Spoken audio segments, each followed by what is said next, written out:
as a lawyer, it's a bit cringy to say copyleft. No, we do not accept this package. You have to rework on this because we do not accept anything with AGPL. There is a ton of compliance overhead, a ton of compliance cost that you do have. It sounds like, to be very straightforward, that it's not clear if this is a problem or not. A business always thinks about risks and rewards. Hello, Arne. Hello, Gregor. Long time not speak. Yes, way too long. Sure. But again, I have a very interesting question again. And I hope we both are able to help me, and maybe also you, and maybe also our listeners. Mm-hmm. I'm always afraid that when you say interesting, you mean complicated. So it's always a suspicion. Yeah, I believe that can be the case. So in the current case, talking about open source licenses again, like the last time, that we also have some topics like this. So, and so there are a lot of open source licenses I have to deal with every day, like the MIT, the BSD, GPL, LGPL, and also more and more the AGPL. Mm-hmm. So, and I'm very interested, what you as a lawyer say, what is so special about the AGPL in contrast to the other licenses we know? That's interesting. I have a feeling where this is going. Okay, so here we have to start, first of all, that, as you say, there are many open source licenses, but in a way, it's not so many. If you think about it, you can kind of categorize them. First of all, you can categorize them in licenses that are actually being used in the wild and licenses that are purely of theoretical interest because there is no real project under them. But then if you look at the licenses that you may encounter in the wild, there's basically, I would say, two main categories, if you so want. And you mentioned the MIT license, for example. That would be an example of a so-called permissive license. So while this is an open source license, so it tries to further the so-called 4 freedoms of open source. So that is to run a program. I have written that down. Change and modify the program, distribute the original, but also distribute the modified versions of the program. So that should be 4, I hope. Yeah.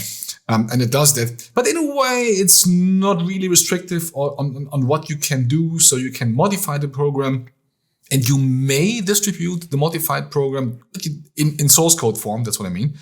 But you don't have to. It doesn't force you. So you can basically keep it for yourself. And that's pretty permissive because it enables you to take something out of open source, and you don't necessarily have to give so much back in a way. So very friendly when it comes to commerce and businesses and all these things. And then on the other side, you have more restrictive licenses, and very often you may hear the term copyleft, which is of course a game of words on copyright, and it's not entirely true. As a lawyer, it's a bit cringy to say copyleft, but in a way that's the term often being used. And what they try to do, they try to force you in a way to give back. It's not like you have to give back. If you can still run the program, you can modify the program. And if you modify the program just for yourself, you're fine. You don't have to give back. But as soon as you distribute the program to third parties, you have to give to third parties also the access to the source code. Copyleft. But here's the thing, and this is I think the game you're playing here. You have the GPL, where basically distribution is understood in a more narrow sense. So basically it is installing a program on a computer on premise with a customer, or giving them some data carrier, USB stick, or if you're really old fashioned, a CD-ROM, something like that. And then you also have to give them the source code. And is this sentiment in the open source community that there is kind of a hole in here, and that's the case as soon as you, which is increasingly the case, as you know, because you live in the year 2023, almost 2024 when we record this podcast. So it's at the end of the year. So more and more software is run as a service.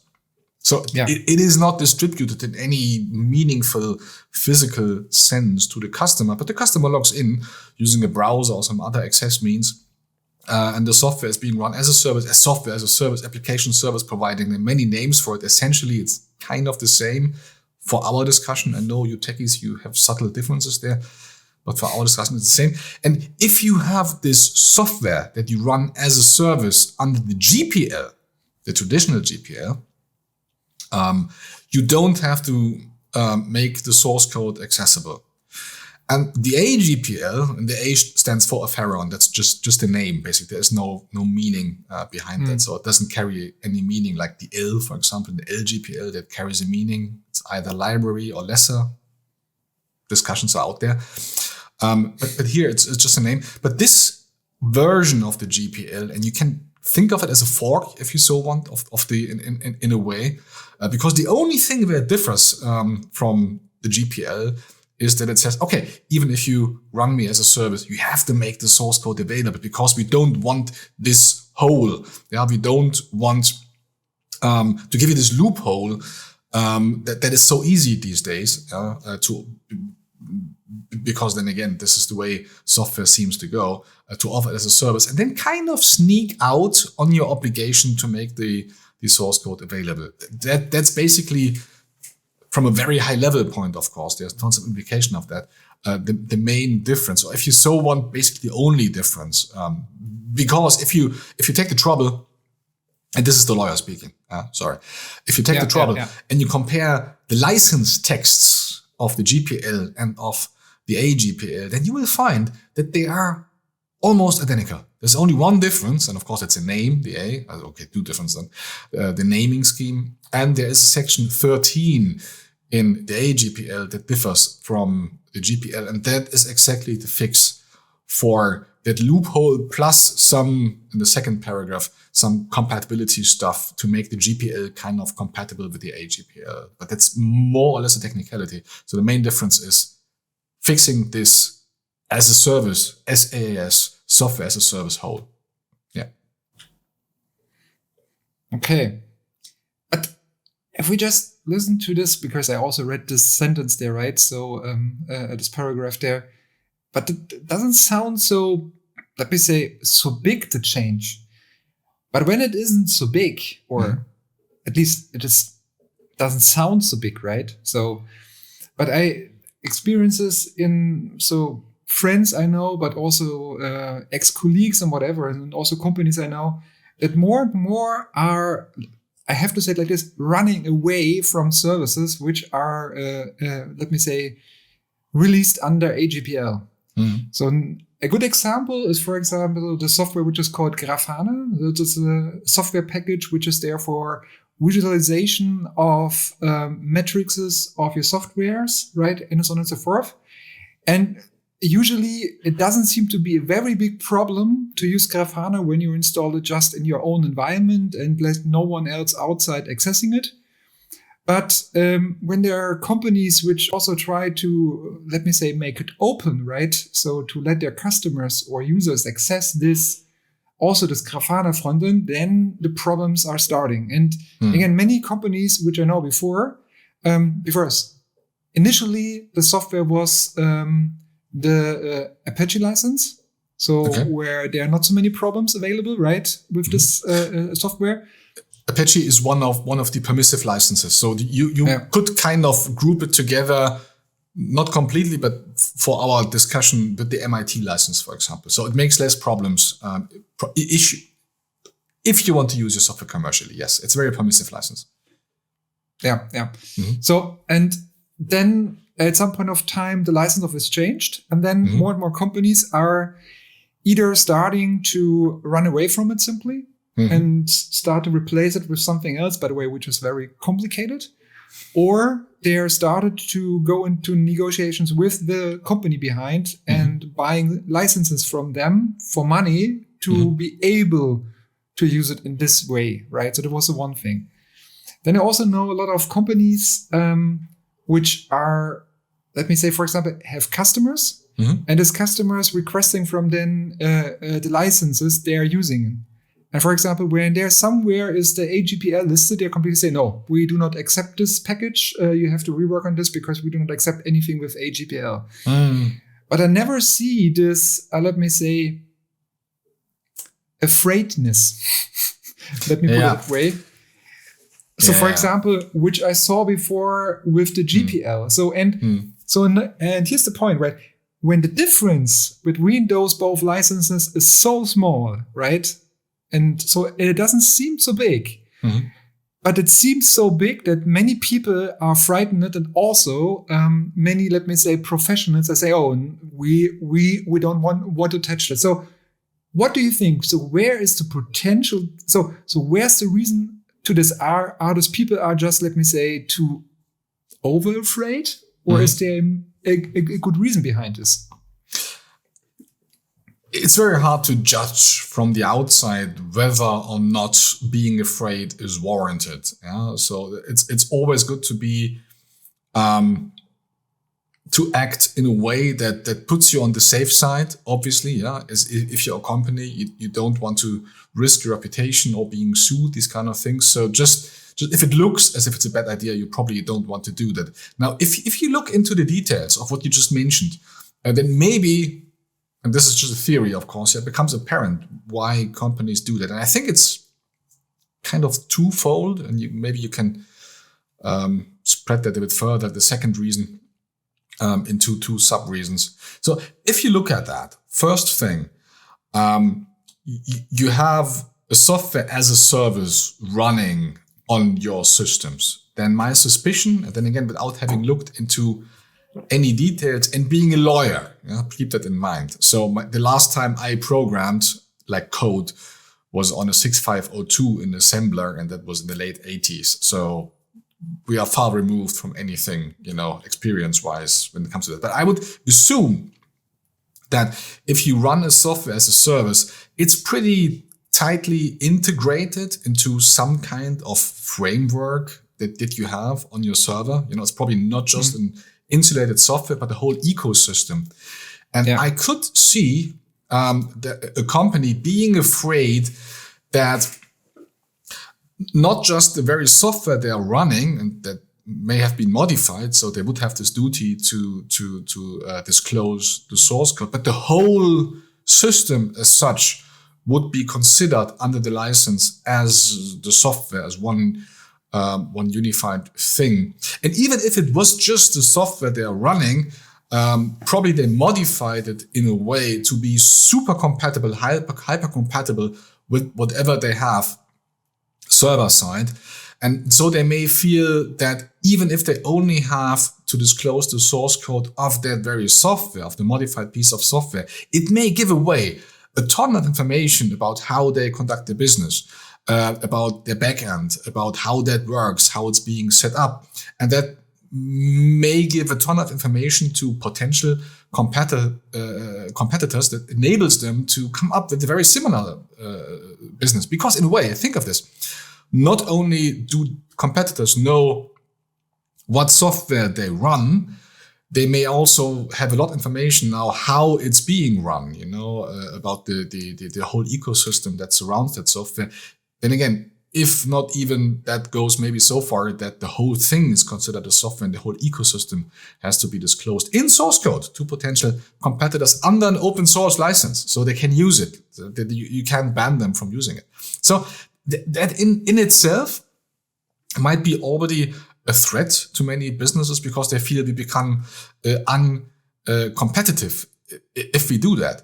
But there's a second consideration here that may lead into the second phenomenon that you mentioned, that you described, that very often you have a code review and some AGPL license pops up and the customer says we won't touch this, and this is simply compliance cost.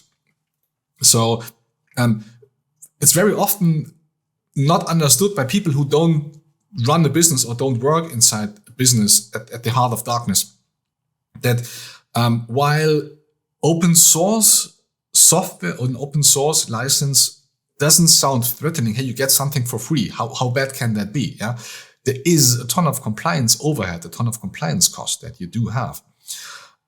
And maybe it's not just you, but maybe it's also your customer that has all these costs. And especially if they have something that, at least to a certain extent, understandably, I hope I made that case a bit, I pleaded that case to a certain extent, is dangerous to a whole ecosystem, they may decide to just not touch it. Because why take the risk? What does a business do? A business always thinks about risks and rewards. Yeah. So what's the risk? Is there a risk, even if it's only a remote one, that I have to disclose my whole backend? And what would be the reward?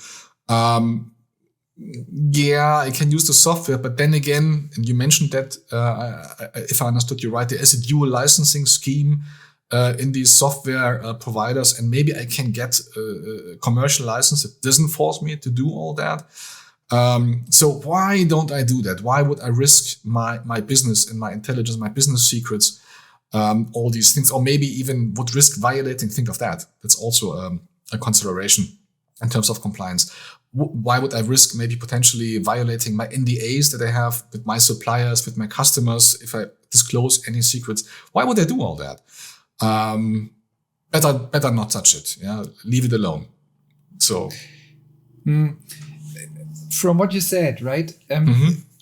It sounds like, to be very straightforward, that it's not clear if this is a problem or not.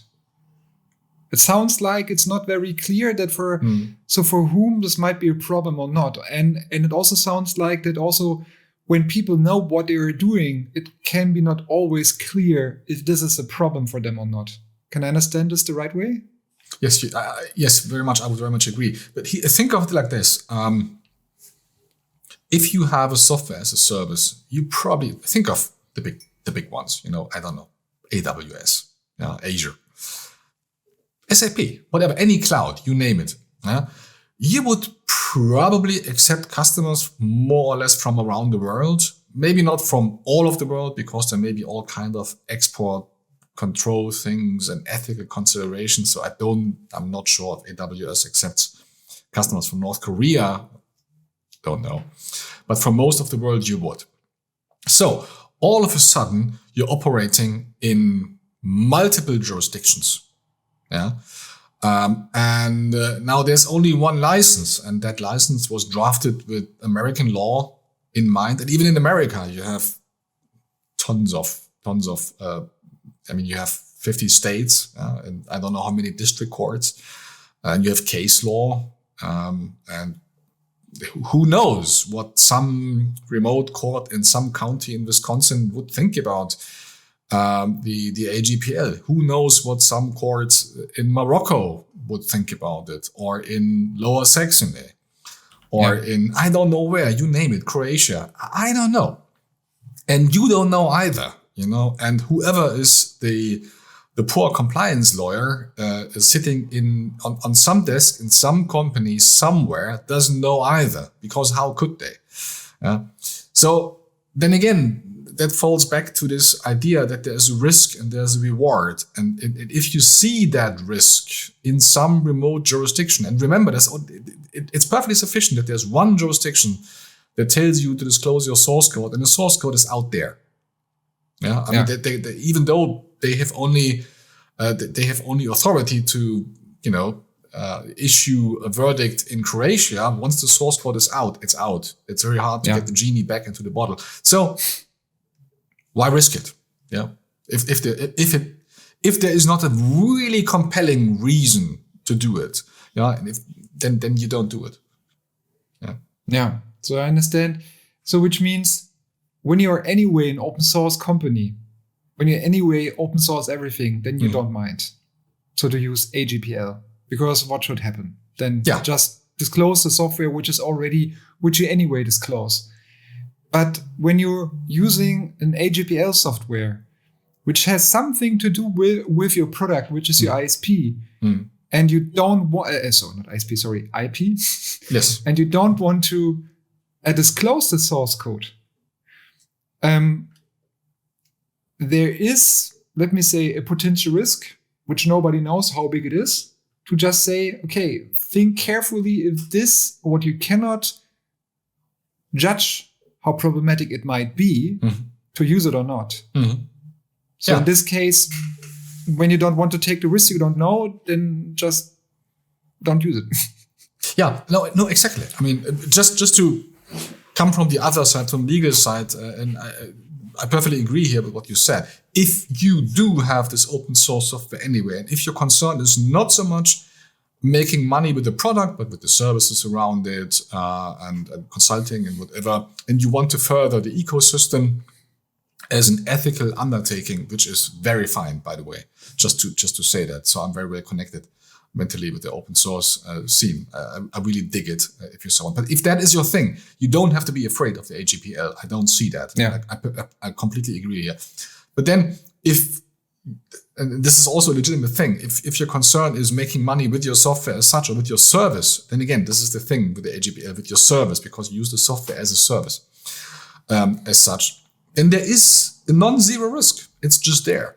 And that's just not my opinion. That seems to be the opinion on many trained legal minds, because otherwise you couldn't explain that many businesses actually forbid their employees from using any software that is distributed under the AGPL, even on their devices if they bring it to work. So they don't want to mix. They basically really want to castle it in. They don't want to mix it in any way or shape or form with their system, with their software. They really want to sandbox the AGPL because they have this fear of, all these words are so dirty, contamination, or there is this keyword, and it used to be a slander, I should say that. It used to be a slander of the viral quality of these open source licenses, because they are kind of being contagious.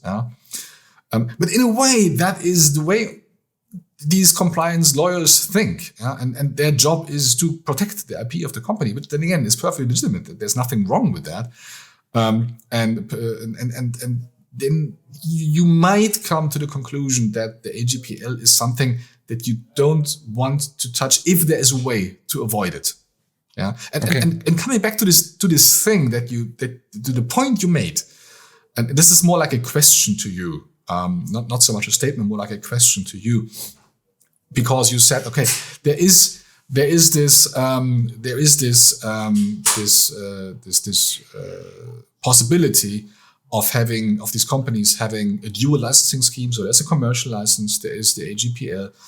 Could this also be, I'm not saying a trick of putting companies into a corner of having to pay. I don't want to go that far, but let me say of separating the two spheres. The more idealistic sphere of being an open source a company and trying to foster a healthy community, a healthy project, and at the same time making the companies pay. It's a business, so they make money with the service. So why shouldn't they pay? It's not unfair, is it? So could that be the background here? The point is, right, I can fully understand, right? When you're a company, right, you're developing a piece of software and you're putting a lot of work in it, right? And you also selling, so you don't sell the software itself, but you sell maintenance for it, right? Or support for this piece of software, and which is under open source. And then comes another company, one of the big, let me say, you all know it, right? There's cloud providers, we all know.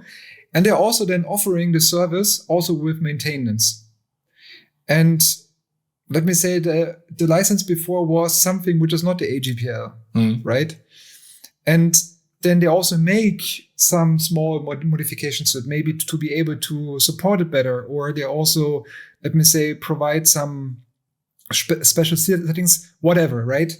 And then you as a developer of this piece of software, just seeing the big one, make a whole shit of money with it. Sorry for the wording, but I cannot say differently than this, right?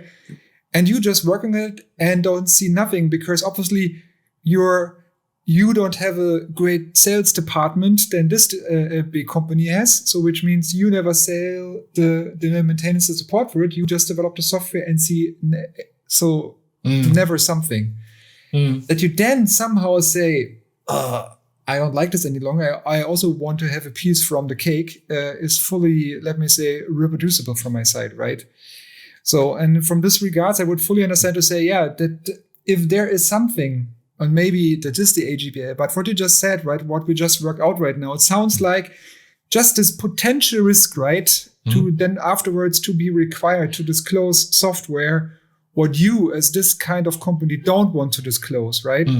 It sounds like a very good thing, right? And then when you then still want to make money with this product, well, for sure, you just said, right? So then you can still go to the developer of this product and say, so for me, the AGPL doesn't work. Do you maybe have already dual license or can you license me this product under a second license where I pay you for, and then I can still do it? Which sounds completely meaningful, right? And on the other hand, assuming it is a complete different side, maybe. So it's not the side that a company was already developing the software for a very long time, right? And right now are moving into also monetize it a little bit. Maybe a company is starting with the perspective of, I want to, from the first point of time, I want to make money with it, but they also want to open source it. Because, the best reason for a company to make their product open source, they say, someone can steal it. For sure, we just saw it, right? So, for example, someone can make money with it and you don't make money with it when you put it under the wrong license. But the point is, why you then still make stuff open source, right? So, for example, we have stuff like Grafana, I just said, we have stuff like Bitwarden and many other software, which is very great, right? So, and why they make the software at the first glance open source? There are two very good reasons from my perspective. The most important one is, you can show the world that you're proud enough that your product is so great that you can make it open source, that anyone can look into it and can also approve that it's a great piece of software, right? So that you're following the good practices and that you're also following security principles, whatever, and that you don't do dark stuff with it, right? So for example, when you're getting a software from Microsoft and from Apple and so on, you always have to trust that they don't harm you. But when you are seeing the whole code, that is where the software is built out of it, right? And you see every line of code out of it. It's easier to judge if it's harmful for me or not, right? Yeah. So for sure, that's just also way to establish trust with other people, right? With the rest of the world. And from this perspective, it's also a good sales mechanism, to be honest. Yes. And the second thing, what also very, very often forgotten is, when you do it open source, when you publish it open source, and there is also a way to use it for free. So, for example, by non-profit organizations or for private use, assuming like this, right? And then obviously also there are a lot of other open source communities might be there which are starting maybe to use this product, right? And when they are using it, they maybe find a problem inside, or they find something inside where they say, maybe we can do it differently and better. And then they will contribute back, right? And they make also maybe changes to it, right? So, and also they just make it better, and so on and so forth. So, which means you don't get, let me say, a planned development team, right? Which always is doing what you want. That's definitely not the case in case of open source, right? So from the rest of the world.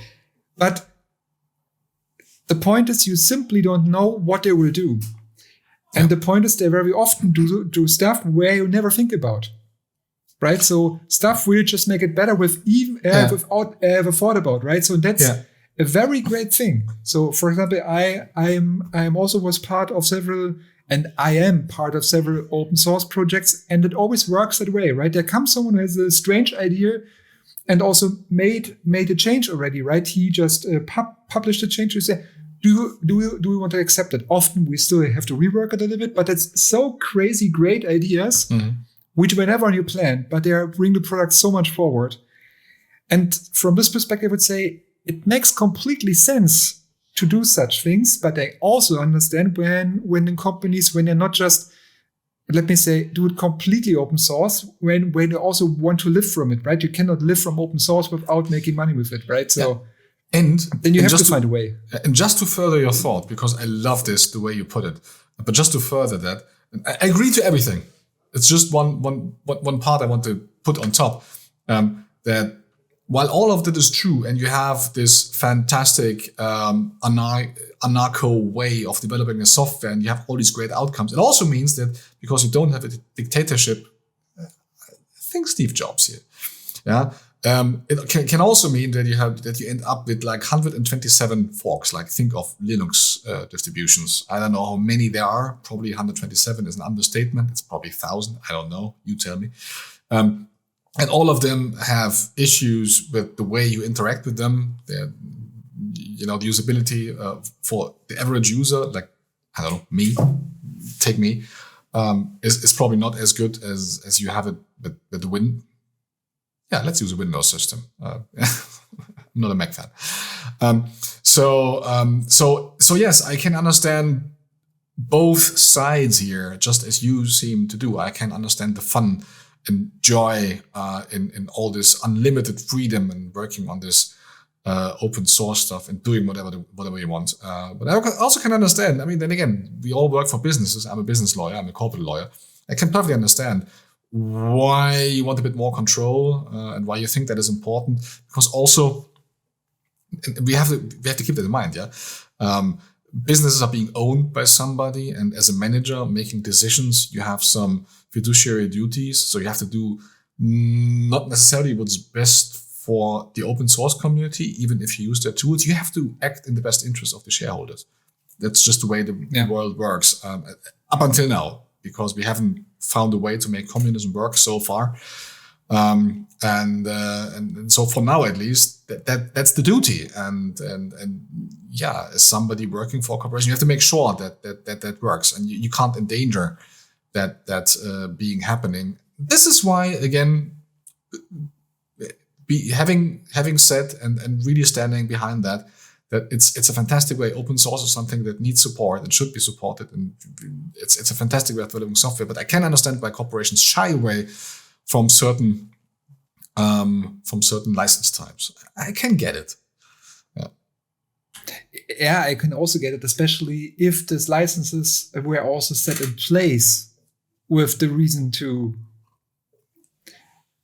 let me say, force you into another model than just use it for free. Right. Of course. So this is why, just to close the loop here, because I opened that loop, and I hope you forgive me for that, because I was a bit cringing or at the term copyleft, because it's of course not left. I mean, it is you want to not force, but nudge somebody into doing something that you, as the licensor, think is the right way of doing it. You use the copyright law to enforce that. So it's technically not really copyleft, even though then again I get it. It's a sticky term. It's like really, really cool, but it's not really true.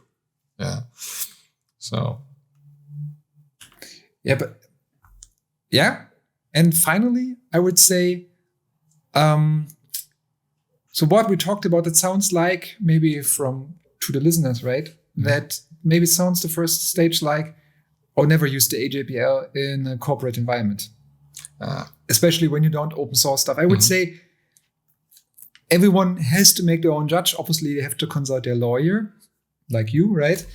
But I would say, from what you just said, right, and what we just worked out, when you are using it really company internally, yes, and never a customer of you never comes in touch with it, right? It's just a tool for you, what you are just using. And you don't bundle your tool with it and stuff like this, right? So you really can ensure that a customer never needs this tool to come in touch with your piece of software, right? So with your product. Then I would say, it sounded, at least for me, there's still risk, but I would say it could be manageable. But obviously, when it is somehow required for your product, and your customer can come in touch with it, and you don't want to disclose your product, right, your source code of it, then you should carefully think about to maybe don't use it. Oh yes, I completely agree. Obviously, I mean you have to apply some sound judgment here, and yeah, if it's a company internal tool, and that's all you do, or then again, if you will never modify the tool, because modification is the prerequisite for this duty to open the source code. If you can guarantee that, why not use it? If it's a good tool, fantastic. And it's a good point you're making. I don't want to be understood in a way as this is toxic, never touch it. All I'm saying is choose the right tool for the right job. And that includes the license, because the license determines the way in which you can use a tool, a software tool. And if it works for you, by all means, go for it. Yeah. So just to make that sure. Yeah. Yeah. Wonderful. Yeah, great. Then I believe we're done with this topic for today, right? Well, you opened up so many interesting inroads into future podcasts that we should do. But yes, let's maybe wrap it up for today at this point, because I think we covered that particular thing. But I don't know about you, but I have like at least 10 more ideas now for podcasts just about licenses and open source and software and compliance. So many things to discuss. Yep. You're right. We won't run out of topics anytime soon. I believe in case of open source licensing and stuff, there might be so much stuff still to cover. But isn't that just a last thought from my side, concluding thought? Maybe you can agree. Isn't that a good thing that we have so much to talk about? Because what it means, in my understanding, then again, just being a humble lawyer, is that open source and all the ideas and also the worldview, if you so want, that it carries with it, have arrived in businesses, have arrived in corporate environments. And that I think, then again, living on both worlds, I think that's a good thing. That's a good happening, good development. Yeah, for sure. But I believe the funny and sad thing together is open source is already there for centuries. But now, centuries? Centuries? Yeah. So just think about the Linux kernel, for example, right? Yes, and BSD or whatever. So the software is there for many years already in our environment, right? So how many products are built on it, and how many people are using, for example, the Apache web server, just to name it like this, right? Which is there for a very long time. So, and I believe it was already in the businesses since a quite long time, but now it is also accepted as a, let me say, valid point, right? So a valuable point, which is also bringing a company forward. Plus, the company is also accepting, okay, I cannot just using it like it is. I also have to take it respectfully, because they have also respectful licenses. Yeah, true. Point granted from the bottom of my heart. Fantastic. Can we leave this as a concluding statement? I'm pretty sure. Fantastic. Then, Igor, there's one more thing to say to the listeners. Like and subscribe. And if you have anything to say, or if you have any story to share to the topic we just discussed about open source, the GPL license, the AGPL license, the compatibility, some anecdote from your business, please comment. We would like to know. We want to have also more topics for sure. Thank you very much. It was a pleasure also to talk to you again. And right now I am much, in German I would say, schlauer, enlightened. And with this, I wish everybody a nice day. Also from my side, have a fantastic day. Gregor, talk to you very soon. Bye. Bye.